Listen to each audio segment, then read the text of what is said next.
A worried father arrived at his daughter's apartment in Minot, North Dakota one June afternoon in 2007, concerned after days of unanswered calls. Finding 18-year-old Anita Knutson's car outside but no response at the door, he enlisted the building manager's help to get inside. Through Anita's bedroom window, her father saw a horrifying scene. Anita lay lifeless on her bed.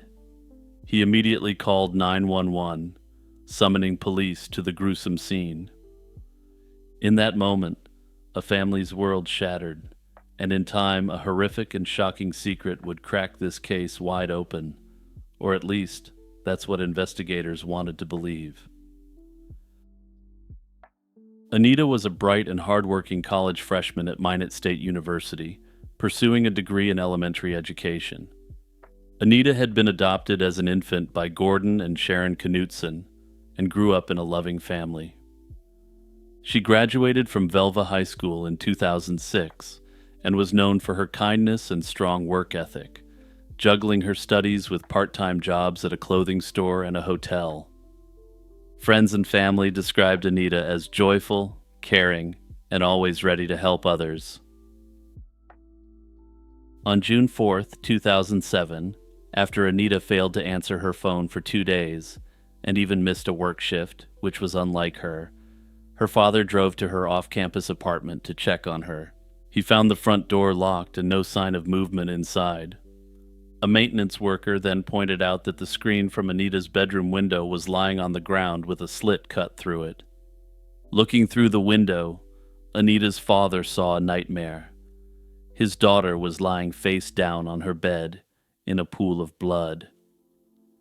Police rushed to the scene and soon confirmed that Anita had been stabbed to death, later determined to be 2 fatal knife wounds to her chest.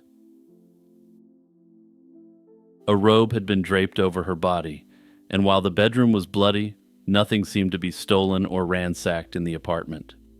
Investigators suspected the sliced window screen was a ploy to mislead them, since the apartment door was still locked and the evidence didn't line up with a typical break-in. The brutal slaying of a well-liked young woman in a small city like Minot left family and friends in utter shock. Investigators later estimated that Anita had been killed over the weekend, likely late on June 2nd or early June 3rd, 2007. Despite a thorough investigation, police initially had few leads to go on.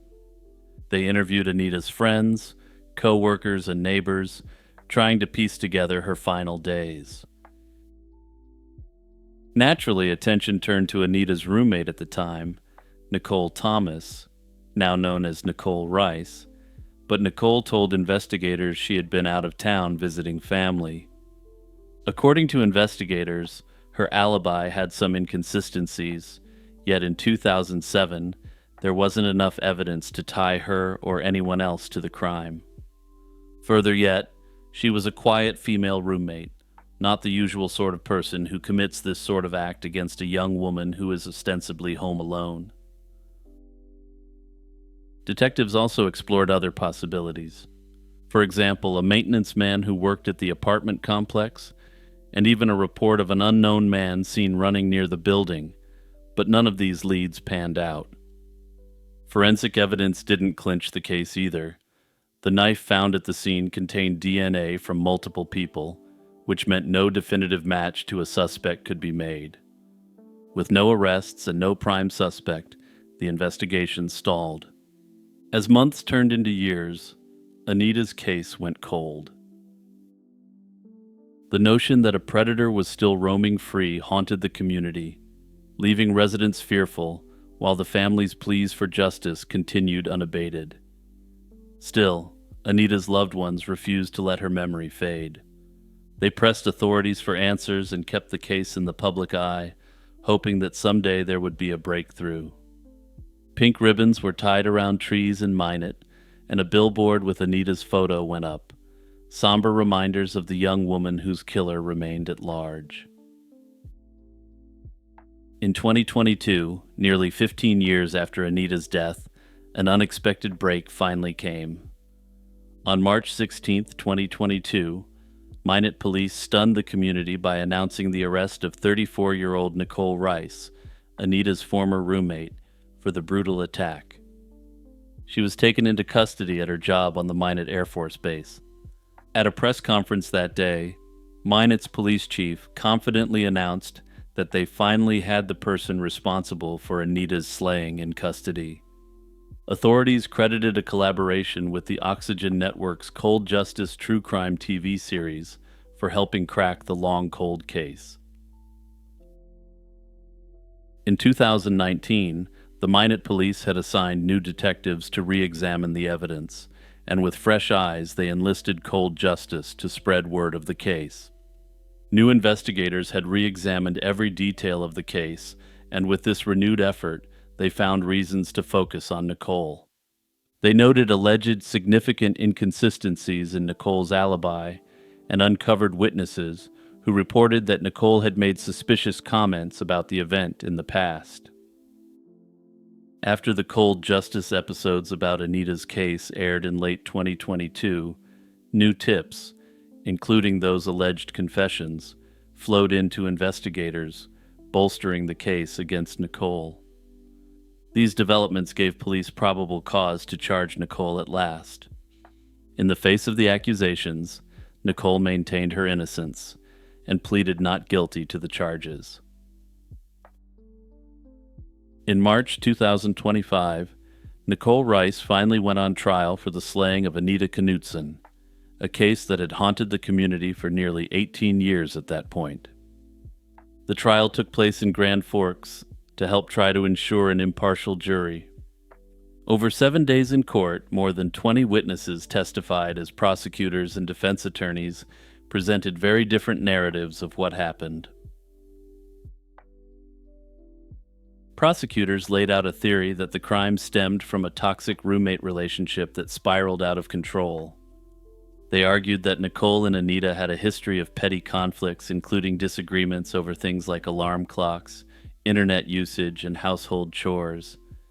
They claimed that on the night of the slaying, a heated argument between them turned violent. According to the prosecution, Nicole stabbed Anita in a fit of rage, and then tried to cover her tracks by staging the scene to look like an intruder was responsible.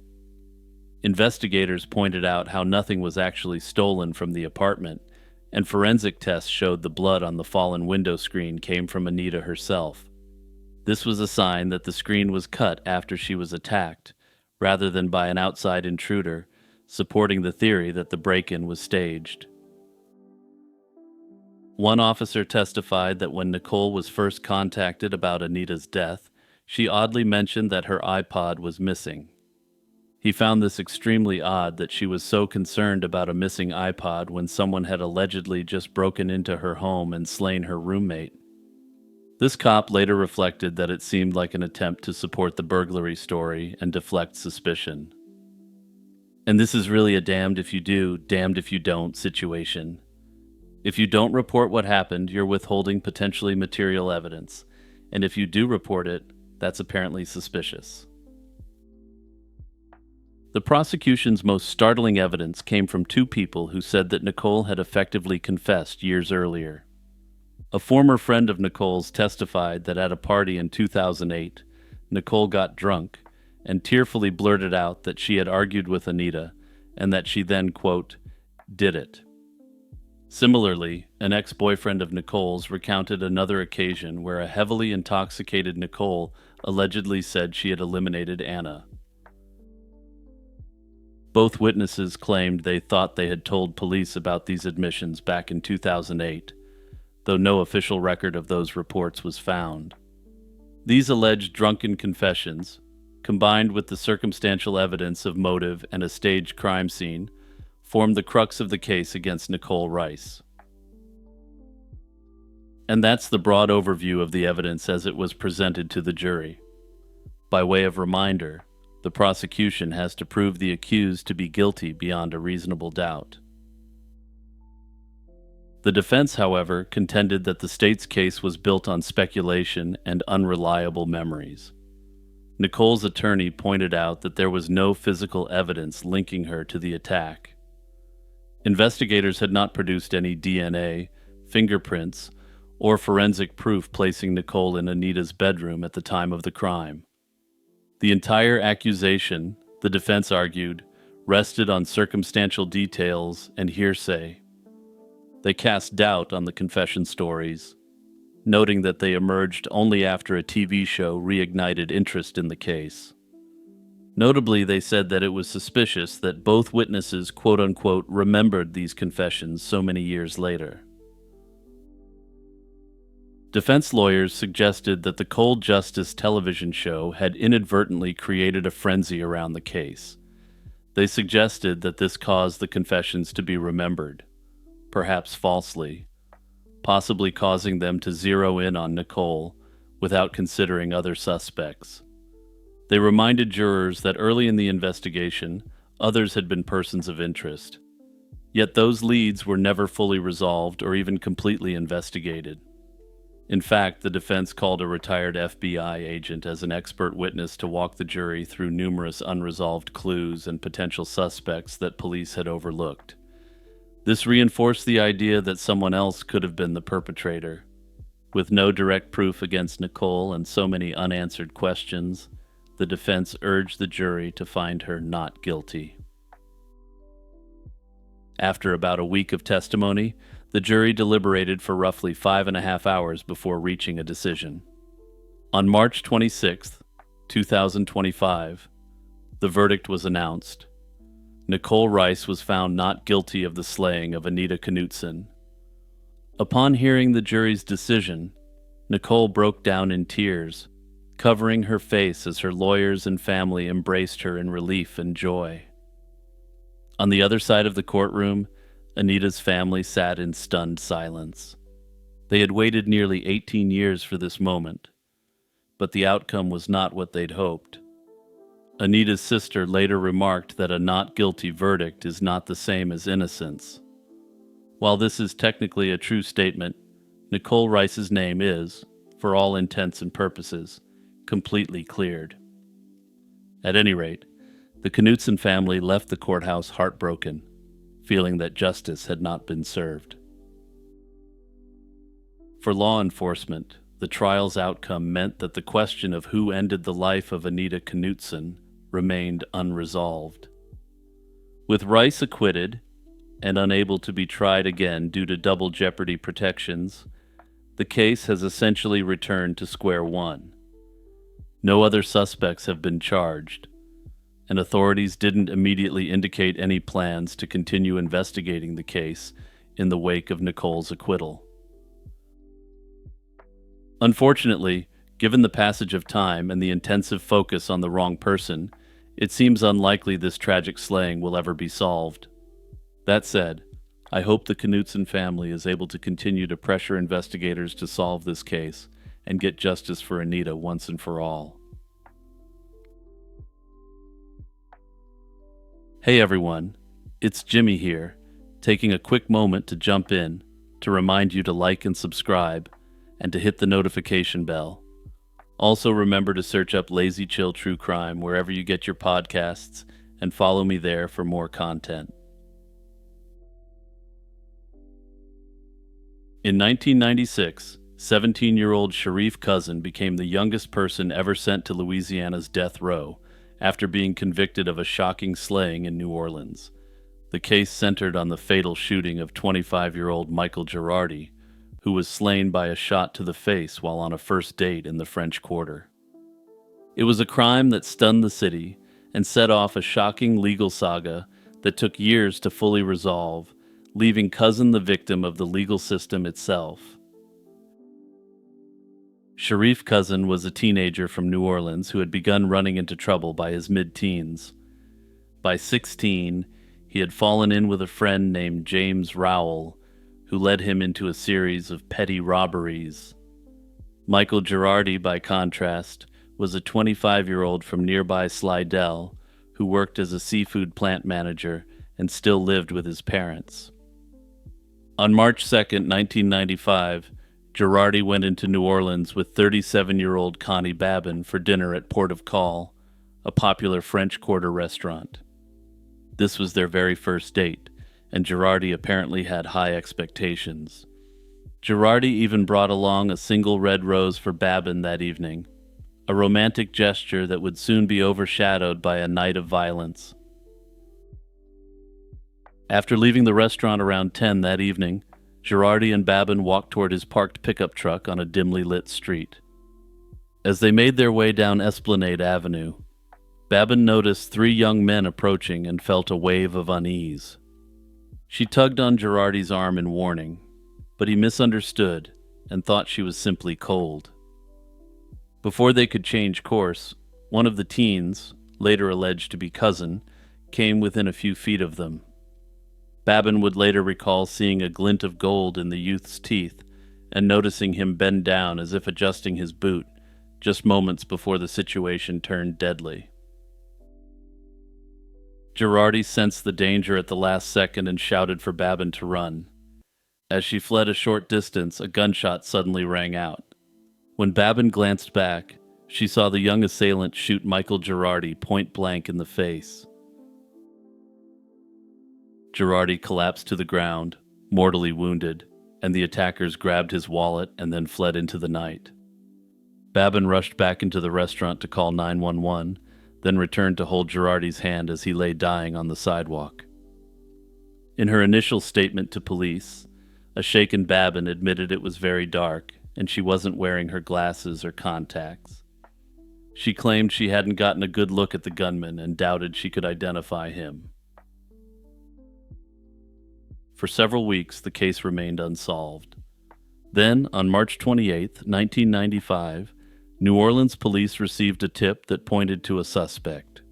16-year-old Sharif Cousin was named by his friend James Rowell, who had been arrested for other robberies and was seeking a deal to reduce his charges.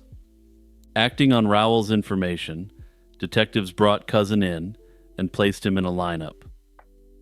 Despite her earlier uncertainty, Connie Babin identified Cousin as the shooter when she saw him in the lineup. Investigators already knew Cousin as a member of a teen robbery crew plaguing the area. In fact, later in 1995, Cousin pleaded guilty to 2 separate armed robbery charges and received a 20-year prison term for those crimes. Now, however, he faced an even more serious charge, and unlike the robberies, he actually didn't do this one. Sharif Cousin's trial in January 1996 relied heavily on witness testimony, since there was no physical evidence linking him to the crime. Prosecutors argued that Cousin had even bragged about the shooting to a friend. Connie Babin took the stand, and despite her prior doubts, emphatically identified Cousin as the perpetrator, and even said she would never forget his face after that night. The prosecution also called James Rowell, expecting him to back up their claims, but in a dramatic turn, Rowell recanted his story on the stand. He testified that he had never actually heard Cousin admit to the shooting. Instead, he claimed he only accused Cousin because police and prosecutors pressured him to lie in exchange for leniency on his own pending charges. He even revealed that the prosecutor had promised him a lighter 15-year sentence if he pinned the crime on Cousin. This reversal caught prosecutors off guard and undercut the state's case significantly. Apart from Babin, the only other people who had ever identified Cousin were 2 bystanders who tentatively picked his photo from a lineup weeks after the crime. However, even those IDs were far from certain. Ultimately, the case against Cousin rested almost entirely on Babin's courtroom identification, as nothing else concretely tied him to the scene. The defense countered with a strong alibi. Multiple witnesses testified that Cousin was actually playing in a youth basketball game at a community gym at the exact time of the attack. In an absolutely bonkers twist, this was an alibi that was actually backed up by a videotape of that game going down that night. Further yet, one coach even stated that he drove Cousin home after the game, dropping him off roughly 20 minutes after it ended. This was around the same time Girardi was actively being slain across town, which would require an act of speed unfathomable unless the kid got there by chopper. And I might shock you here, But Cousin didn't grow up in the lap of luxury and couldn't just call his butler to arrange a helicopter ride to commit crimes on the other side of town. Prosecutors tried to cast doubt on this evidence and at one point suggested the video's timestamp might have been wrong. Importantly, it looks as though they didn't actually lead any expert evidence on this, which seems to be a somewhat improper suggestion for the prosecution to make. After all, the prosecution has functionally infinite resources to obtain experts and can bring the full weight of the state down on someone. In my view, the prosecution should at least go out and get some expert evidence if they're going to claim the timestamp was wrong. After all, they're theoretically there to ensure justice is done, not to ensure a conviction, but more on the duties of the prosecution in a moment. Further, they argued that the coach may have not been remembering the day correctly and may have been influenced by the incorrect video timestamp. Despite the airtight alibi and the glaring inconsistencies in the state's case, the jury was surprisingly swayed by the prosecution. On January 26, 1996, they found Sharif Cousin guilty of first-degree slaying, and a few months later, he was condemned at just 17 years old. Not long after the trial, Cousin's attorneys uncovered proof that the prosecution had withheld crucial evidence. An anonymous source leaked a police report from the night of the slaying, revealing that Connie Babin told officers she didn't get a good look. The report indicated she probably couldn't identify him due to the darkness and her missing glasses, and likely would never be able to do so because of these factors. This information directly contradicted her confident trial testimony, yet the defense had never been told about it. Notably, the prosecution has a duty to disclose all evidence to the defense, including evidence that could exonerate the accused. This is because, theoretically, the state is acting in the interests of justice, and these interests don't always line up with the idea of securing a conviction. Armed with this new evidence, the defense filed a motion for a new trial, arguing that prosecutors had violated their duty by suppressing exculpatory evidence. The trial judge, however, denied the motion, forcing Cousin's team to appeal to a higher court. In April 1998, the Louisiana Supreme Court agreed that Cousin had not received a fair trial. The court unanimously overturned his conviction and ordered a new trial. In their ruling, the justices cited the prosecution's failure to disclose Babin's initial statement, along with other misconduct. It also emerged that the lead detective had fabricated a claim about having additional eyewitnesses in order to obtain the warrant for Cousin's arrest. With his conviction vacated, Cousin was removed from death row and awaited a possible retrial in jail. By this time, the weaknesses in the case were plain to see, and public pressure was mounting. Prominent activists had taken up Cousin's cause and were urging officials to drop the charges. Facing a retrial with virtually no credible evidence, New Orleans Parish District Attorney Harry Connick Sr. decided to dismiss the case. And yes, in case you're wondering, that name isn't a coincidence. That's the famous singer's dad. On January 8, 1999, all charges against Sharif Cousin were officially dropped, as the DA acknowledged there was insufficient evidence to prosecute him again. After nearly 4 years of proclaiming his innocence, Cousin was finally cleared of the slaying. Although exonerated of the capital charge, Cousin remained in prison a bit longer because of the unrelated robbery convictions. He was finally paroled in 2005, having spent about 10 years behind bars in total. Once released, Sharif Cousin turned his life around and committed himself to advocacy work. He became active in organizations that support the wrongfully convicted and at-risk youth, using his own story to educate others. Sharif remains dedicated to preventing similar injustices from happening to anyone else. Unfortunately, though, the slaying of Michael Girardi continues to go unpunished until this day, and will almost certainly never be resolved given the conduct of the investigators.